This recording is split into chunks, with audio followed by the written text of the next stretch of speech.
This is what you do in the Indian bus. Is the person sitting next to you here? To make sure you don't leave anyone behind. Right? Is everyone here? Actually, the kind of meditation I'd like to do, I call the meditation a meditation on gratitude. So to just appreciate basically our precious existence, our opportunities. Now what I'll do is, first we'll do a few minutes of just breathing, to just calm the mind, to make sure extra thoughts, we're able to let go of them while we're breathing, so we empty our mind a little bit, just let go of other thoughts.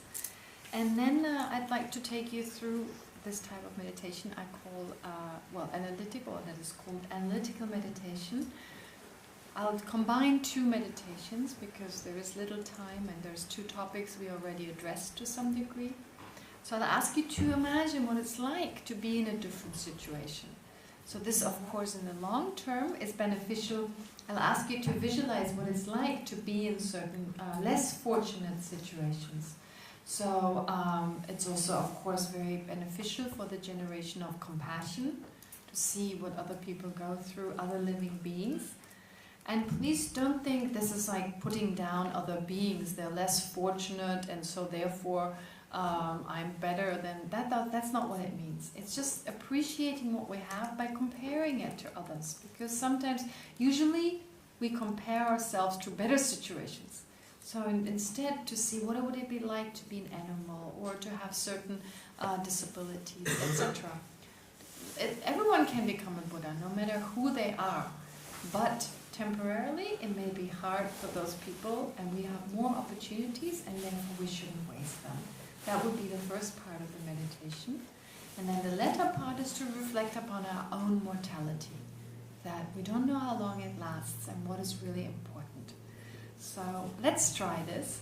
And at the very end, after I've led you through all this, I will ask you to focus on the kind of feeling that arises. There's a feeling that arises as a result of the meditation, and I ask you to just focus on the feeling.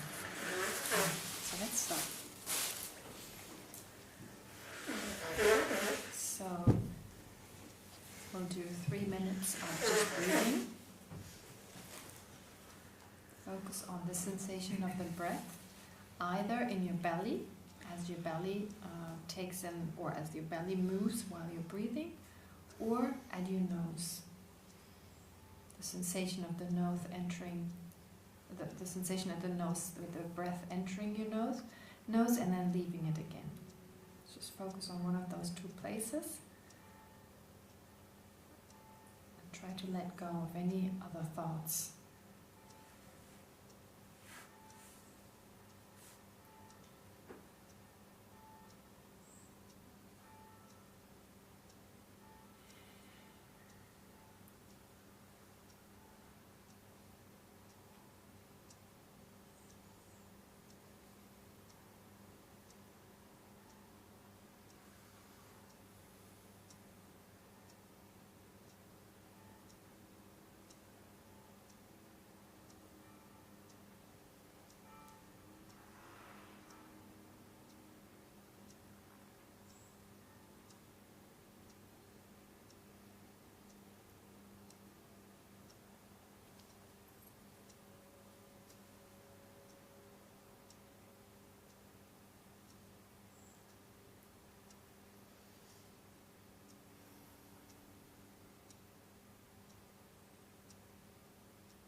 So now, in order to be able to appreciate and also utilize our precious precious human existence with a lot of opportunities and a lot of freedoms. Let's try to reflect upon the sufferings and the difficulties of those who are less fortunate than ourselves.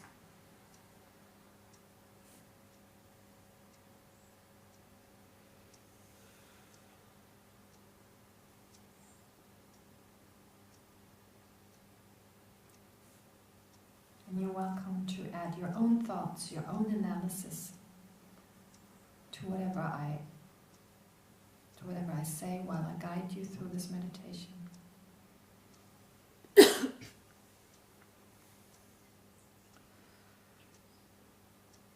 So first of all, try to imagine what it's like to be born not as a human being, but as an animal.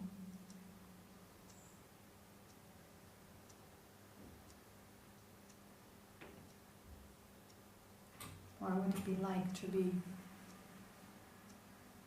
born, for example, as a dog?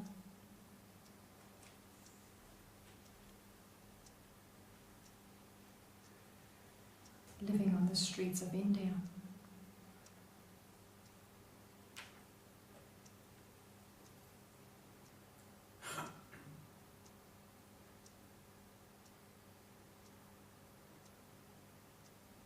Constantly being hungry and thirsty.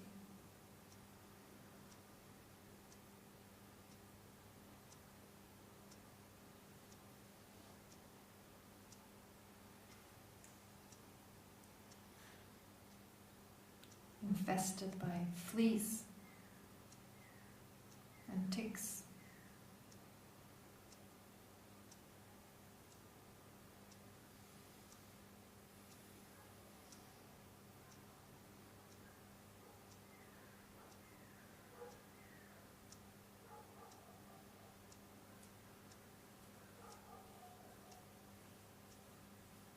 Suffering from the heat during the summer.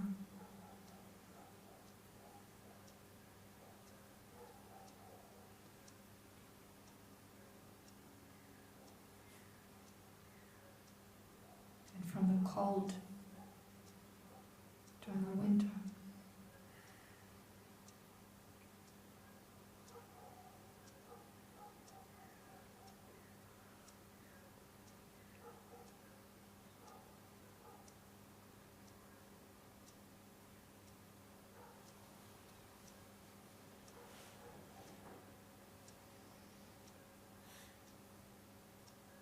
Feeling scared.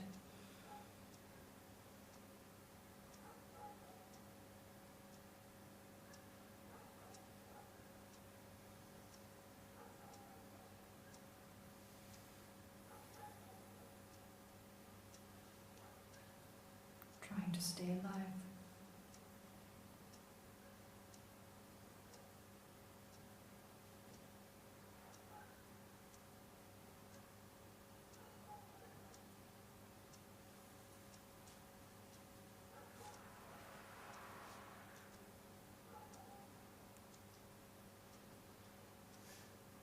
Or imagine living in a desperately poor country.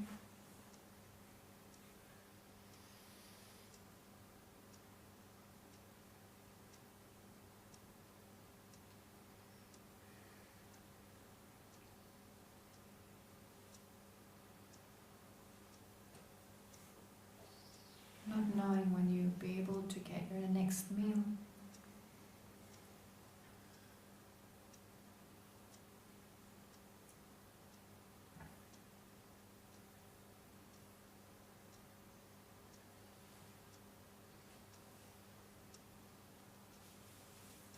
Having to share a room, lots of other people.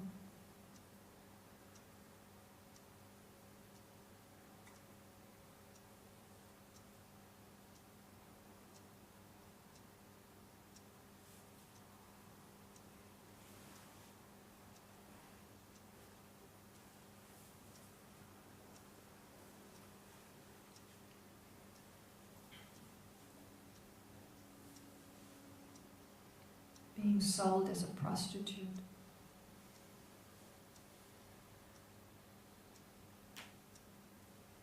Exploited, abused.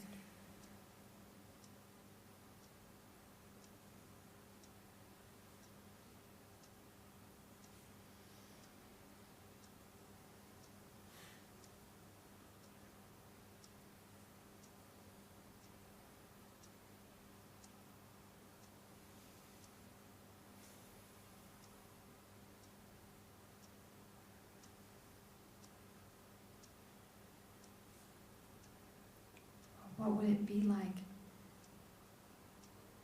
if we were blind, paralyzed,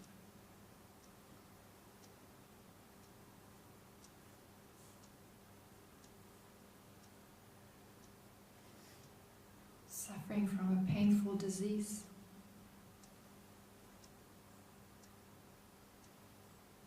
unable to move around freely?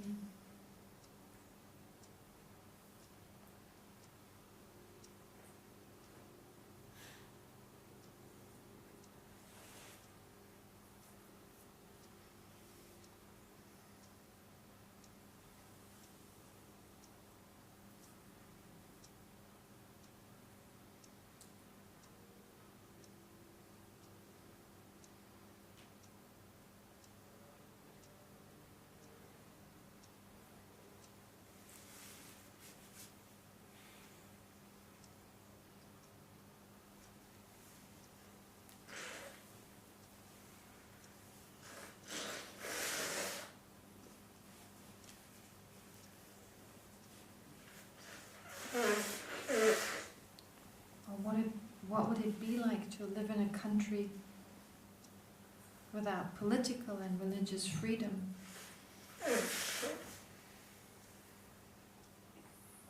Without the right to express your views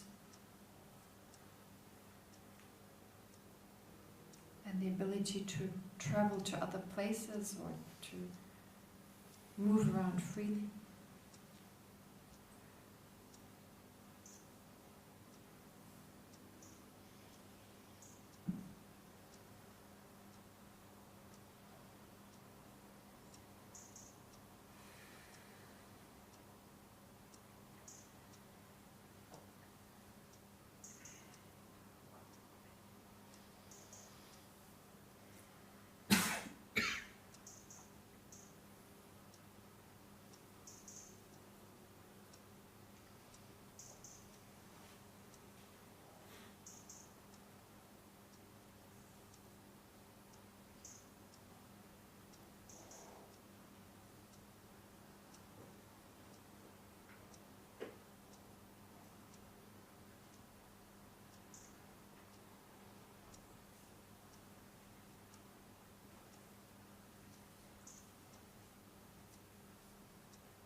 Imagine what it would be like to be merely interested in accumulating wealth, power, fame.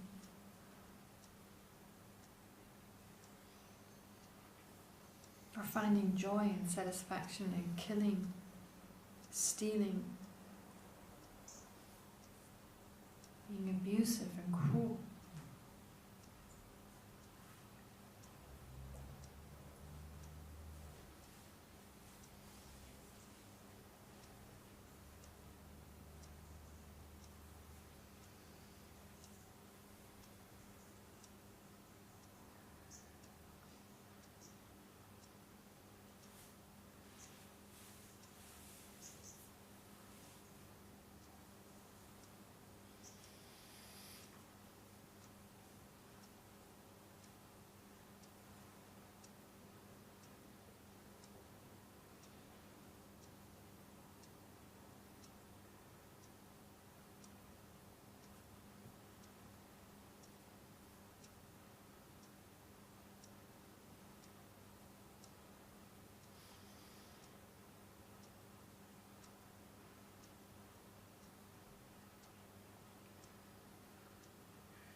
So now, bring to mind the positive qualities and advantages we have.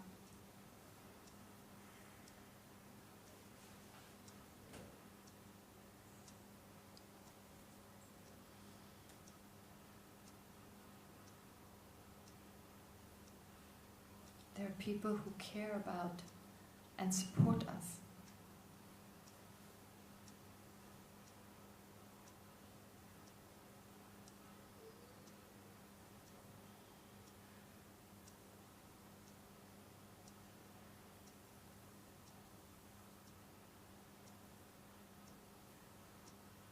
We enjoy a good standard of living,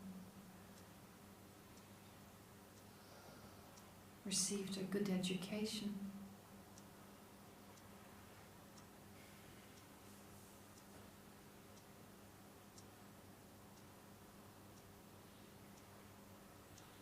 and have opportunities to pursue our interests.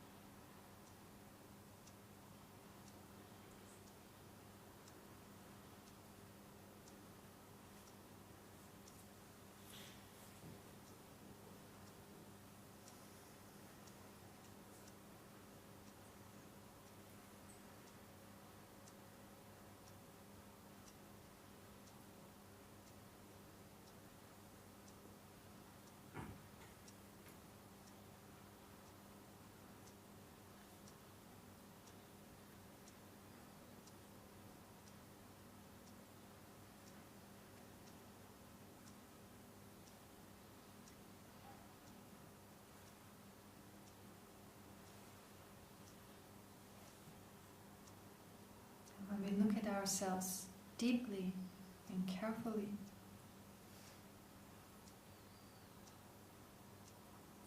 we may find that most of our day-to-day problems are quite trivial.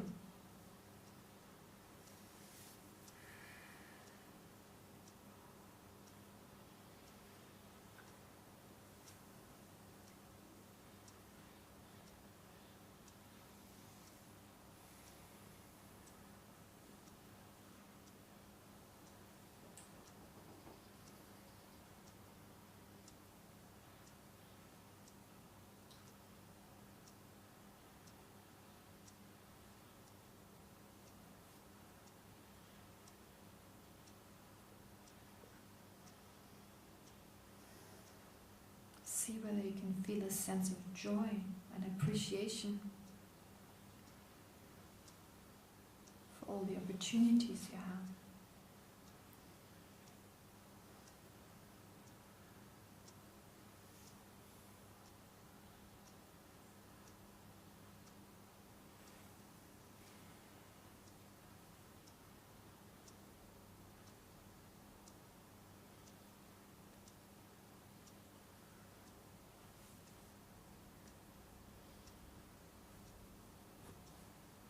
Resolve to use our life wisely.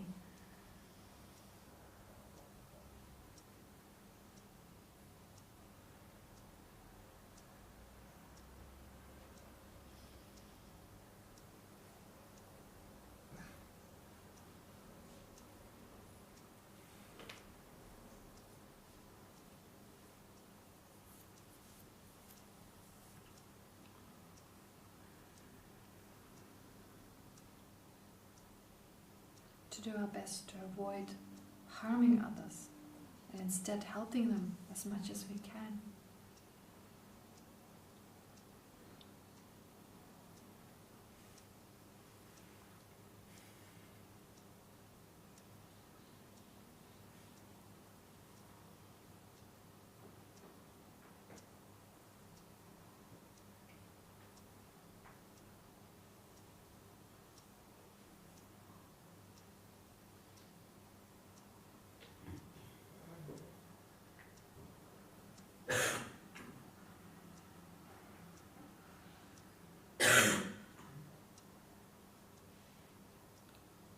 Especially since we don't know when we will lose this precious situation we're in right now.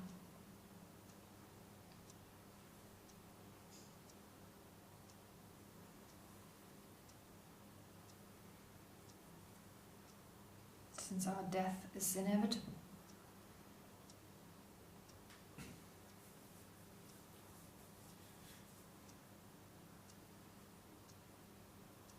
Everyone has to die.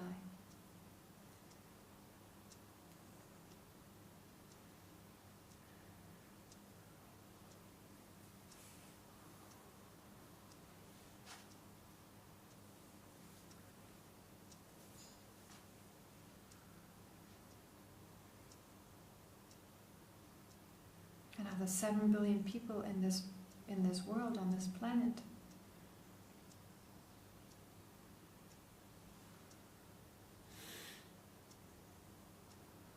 In about 100 years from now, most of them will be gone.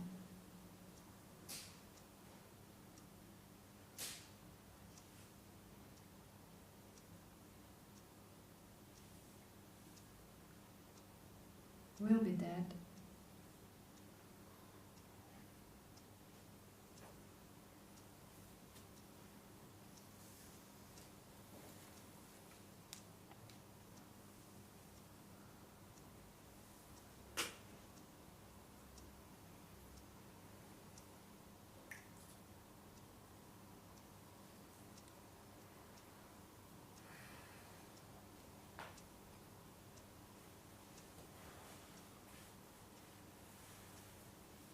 Our lifespan is decreasing continuously.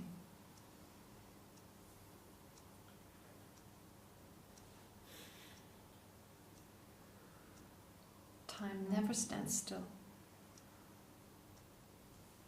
We're constantly moving towards death.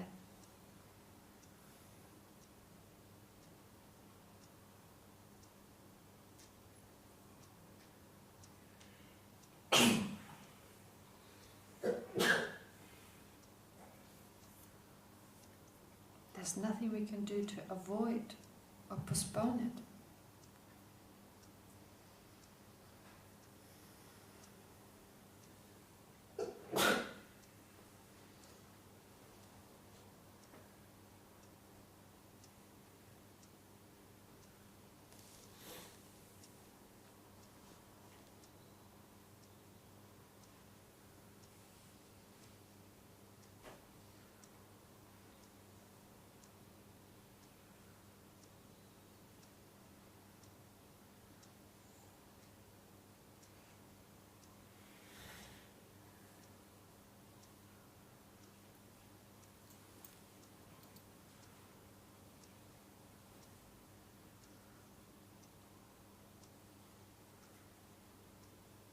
Also, our life expectancy is uncertain.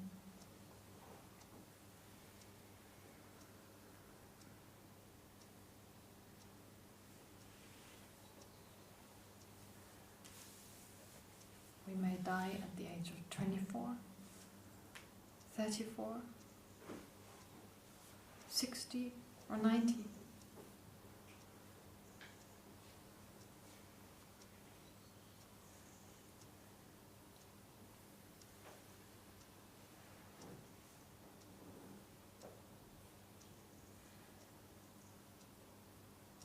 Thousands of people die every day. And hardly any of them expect to.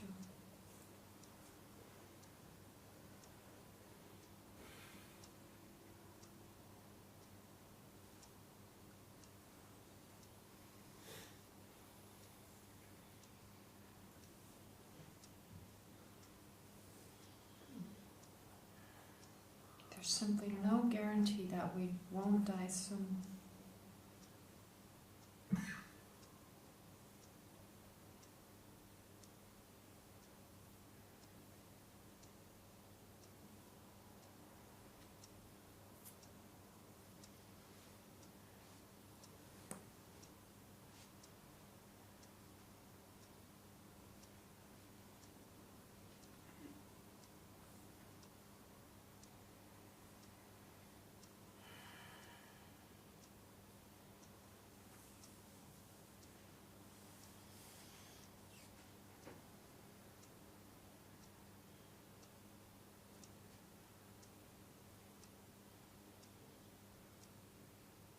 so many causes of death.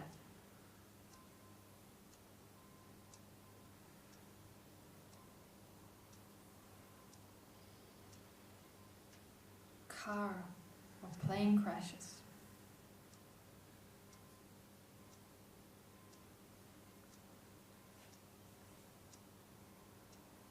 Getting killed by thieves or terrorists.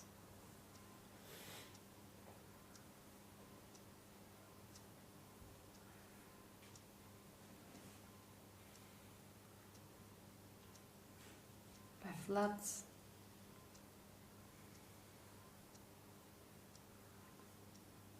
Poisonous insects. By illness.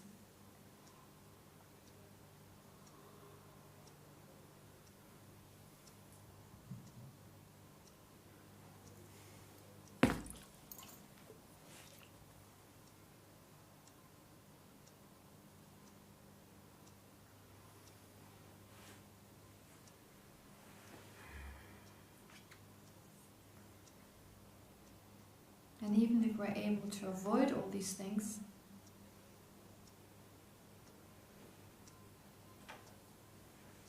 no one is safe from old age.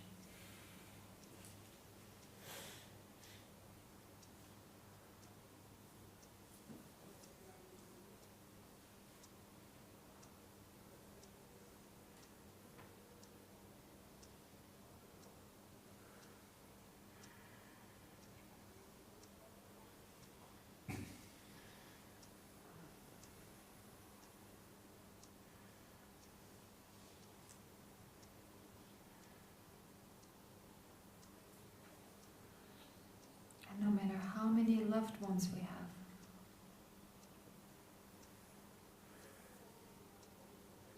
our family and friends,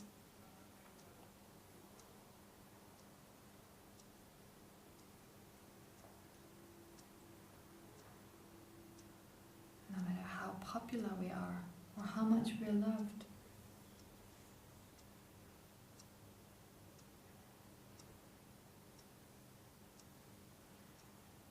nothing can prevent our death.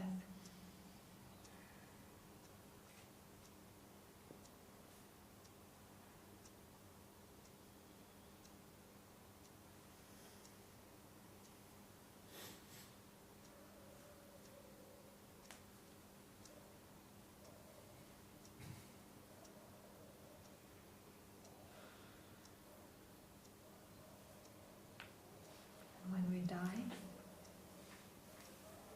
we go alone. No one can accompany us.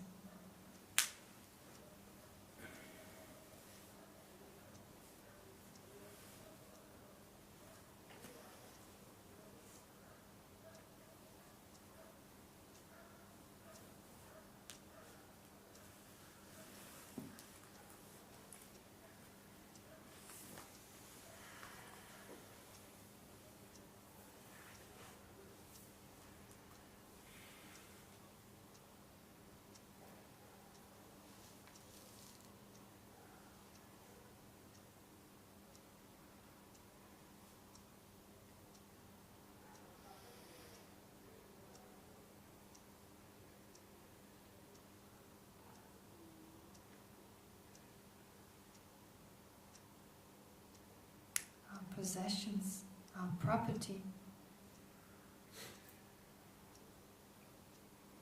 none of these things bring us comfort and peace at the time of death.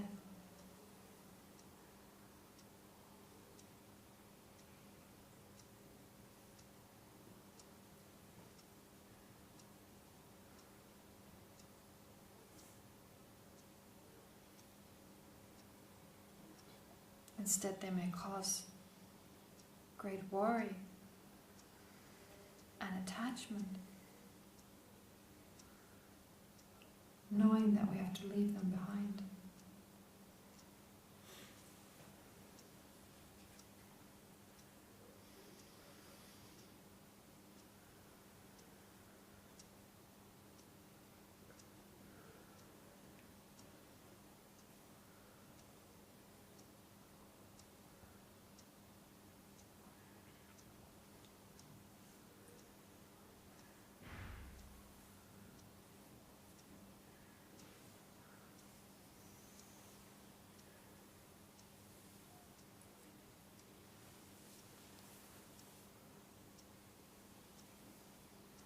Think about your body. It has been your constant companion since birth.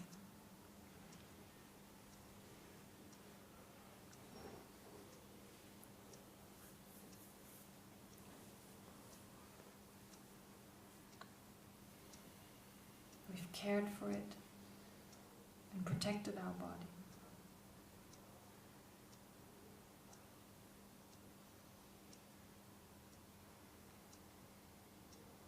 Kept it comfortable and healthy.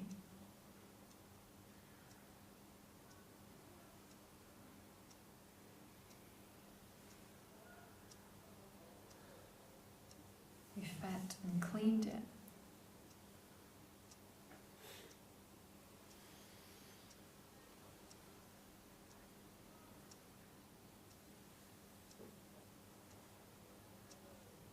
But at the time of death, we have to leave it behind.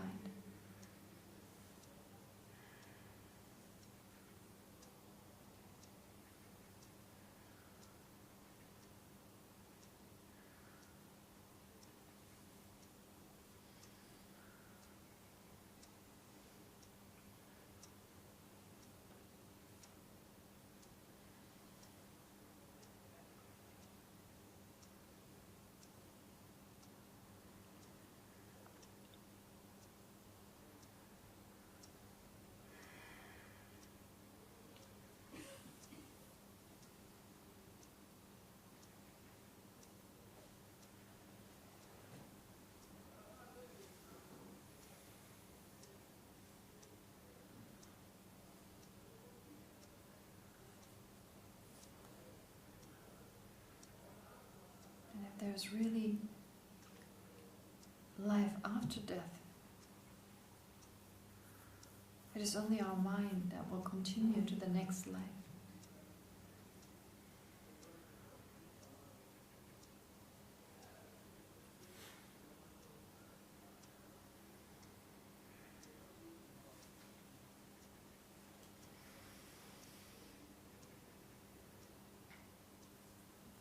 So it is important that we take care of our mind.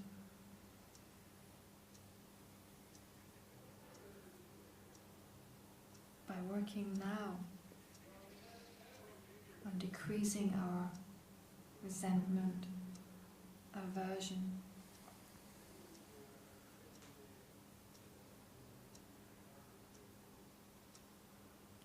and attachment, jealousy.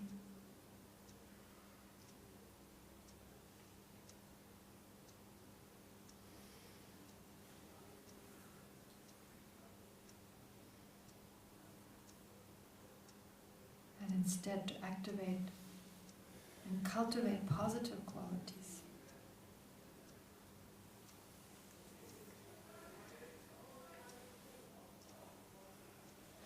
Such as loving kindness, patience, generosity,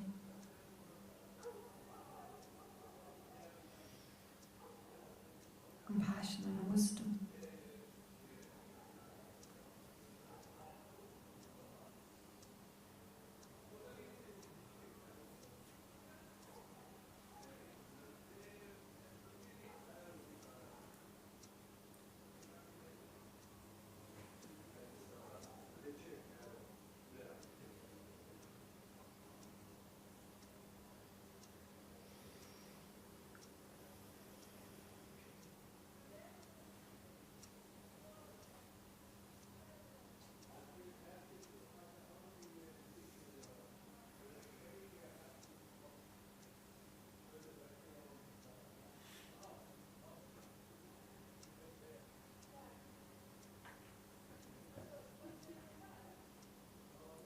So now lastly, whatever emotion has arisen in your continuum as a result of doing this analytical meditation,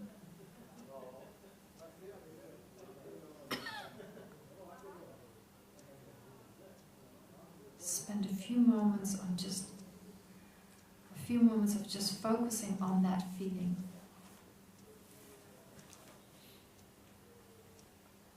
To allow it to soak deeper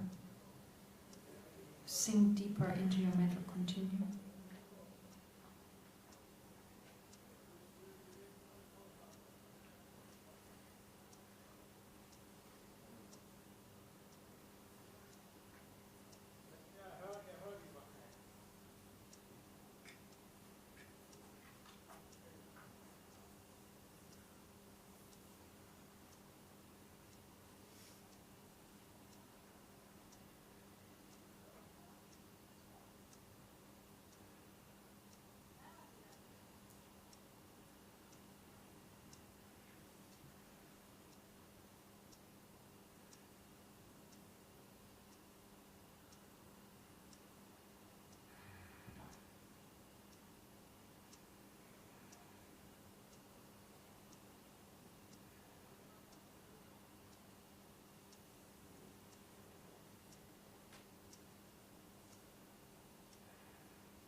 Okay.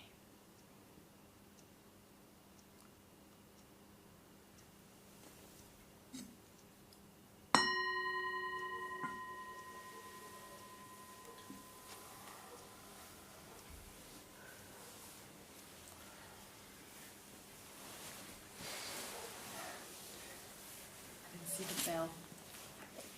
So I stopped it. Okay. Anyway.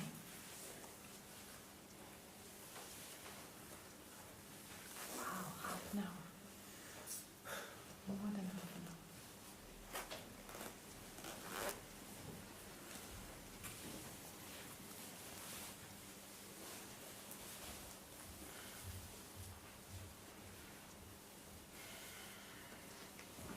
I went through the meditation actually quite quickly.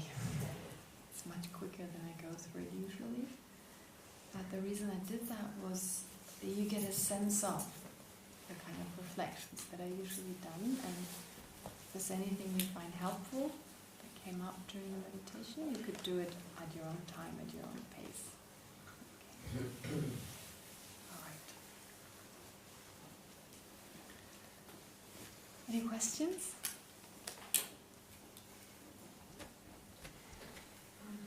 Yes? Do you have experience doing it with people who suffer from some kind of injury, trauma at the moment? Does it evoke experience for them, or does it help them to see things in perspective? I would say it does the latter, to see things, to put things into perspective. For people who feel depressed about certain situations, because oftentimes we feel depressed about negative things in our life because we focus on it and we don't see anything more. So it may be helpful to look at the bright side, to look at the positive things in our life. And maybe leave out death in that case, because that just makes it maybe more depressing again. But in terms of, I like the expression to count your blessing. Just focus on what's good in my life, how fortunate I am. So I think that part, sometimes we just need that reminder, and that meditation can be beneficial. So I would recommend that. People who are sad and depressed, just recently I met, someone mentioned in one of the courses that they were depressed about the situation in Israel, for example. Now for me, as an outsider, I see a lot of positive things about what is going on. So like with everything, there's a negative side, but there's also a positive side of things in Israel you don't see in other countries. People are more mature. Many people, I'm not saying everyone, but there's a maturity here that I've noticed when I came here the first time more than 20 years ago. When people, because of the difficulty and the tension and so forth, there's a maturity that develops, and maturity and a lot of creativity. There's a lot of creativity, a lot of ideas that come from such a small country. So the point is here, I'm saying that with everything negative, you always find something positive. People who suffer, usually have a better sense of compassion for others. People who suffer are more in contact with reality. The more problems we experience, the more we see reality. We're more aware of reality, whereas people who are very pampered and they never experience a problem, it can be difficult for them to have compassion and so forth. So I think there's always something positive, and we just need to look at it. I don't like this expression, it's such a cliche, look at the positive side. I mean, I don't like to use this word because it's really such a cliche, but really, it works. It really works. So whatever something happens in your life that looks terrible and make you sad, you can go, well, wait a minute. Yes, that is sad, but... So precious human rebirth, I think there's a reason for it. It comes at the very beginning. And one of the reasons, I think, is that Buddhist practice, if someone wants to do Buddhist practice, and whatever that entails, should be done with joy. Joy is very important to generate a sense of joy and delight. And how can you get joy? Well, one way is to look at your own situation. There's so much to be grateful for and so much to be joyful about. And when generating that, one is able to, just a sec, so one is able to generate the strength and the courage to possibly work for others. So to do something. If I'm so fortunate, I can do something. I can share it with other people. And it gives me the drive to continue on and not to waste my life, not to waste my opportunities. Yes, Mickey? A question about that. Sometimes when I practice meditation like this, Yeah. and I envision people who suffer so much in situations that are so horrible, as you mentioned, and Yeah. others, it frightens me a lot. I feel fear Okay. rises inside me, really fear. Yes. And I cringe inside. Ale. And I really need, at that moment, to make a lot of effort To continue. to put that fear aside and to concentrate on my own blessing, which I have enormously, but the first thoughts and feelings are very, very frightening. So this is my question here. How do what to do with that? I am guessing this is not beneficial. So I don't know. The It fear? happens a lot. Do you know where the fear comes from? Fear of what? Imagining that. When this happens to you? Yeah, that happiness is so random. That anything could happen. There's so much suffering around, so much. It just frightens me just to look at it. And it saddens me tremendously. And then I'm caught in this sadness and fear. And it takes me, as I said, a lot of effort To get out of it. to get out of it. Okay. Good point. Does anyone else feel similar? When you think of suffering of others, it depresses you, fear arises? Yes? Yes? Yes? Yes? Okay. Good. All right.